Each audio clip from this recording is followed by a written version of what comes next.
ગાંધીધામ એ division પોલીસે ગતરોજ રવિવારે ગાંધીધામ શહેરના જુદા જુદા વિસ્તારોમાં 2 દરોડા પાડી જુગાર રમતા 10 મહિલાઓ સહિત કુલ 16 લોકોને ઝડપી પાડ્યા હતા।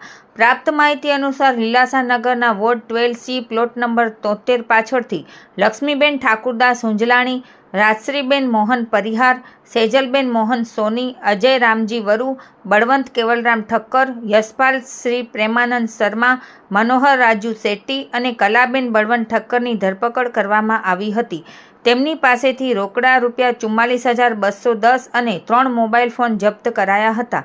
આ ઉપરાંત ભારતનગર નજીક જનતા કોલોનીમાંથી રાધિકાબેન પ્રતિક ગજરા, અશોક તારાચંદ મેઘાણી, અમિત કનૈયાલાલ ભાનુશાલી, મધુબેન હરિલાલ સથવારા, મીનાબેન જગદીશ ગજરિયા, સવિતાબેન લાલજી સથવારા, જ્યોતિબેન પરસોત્તમ લાલવાણી અને મંજુલાબેન રમેશ સથવારાને રોકડા ₹11,400 સાથે ઝડપી પાડવામાં આવ્યા હતા।